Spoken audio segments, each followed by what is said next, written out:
Bonjour à tous. Cette concertation politique était une véritable réussite. Pendant 10 jours, les 60 représentants de la majorité comme de l'opposition ont traité de nombreux sujets clés pour une élection électorale plus apaisée.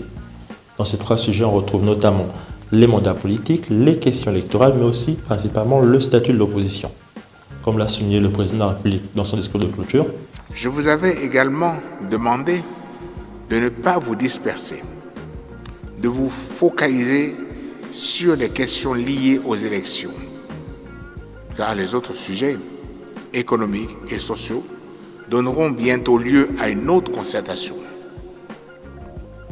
Cette consigne également, vous l'avez respectée, je vous en félicite. les BIG ont fait le taf et les propositions qui résultent de ces échanges correspondent véritablement à la volonté de l'ensemble de la classe politique.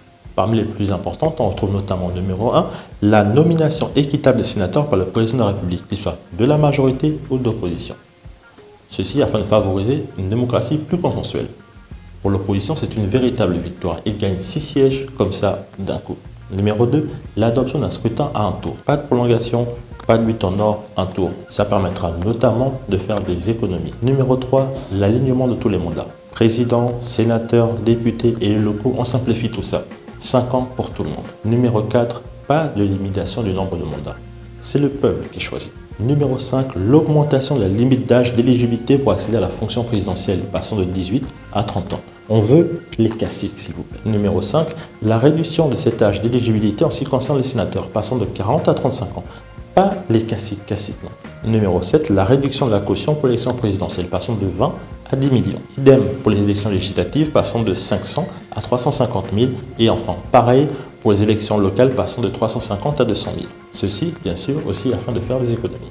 Pour découvrir en détail plus d'informations sur ces propositions, mais aussi avoir la liste totale, n'hésitez pas à vous rendre sur le site internet du gouvernement ou alors à découvrir cette liste sur les réseaux sociaux.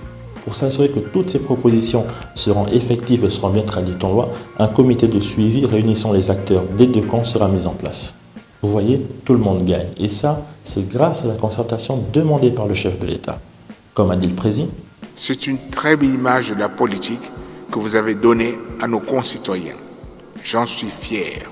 Les Gabonais en sont fiers. Voilà, c'est tout pour ce débrief. N'hésitez pas à liker cette vidéo si elle vous a plu, à commenter pour nous suggérer d'autres débriefs, ou alors à la partager pour donner des informations à vos contacts. Moi, je vous donne rendez-vous très bientôt pour une nouvelle émission. À la prochaine.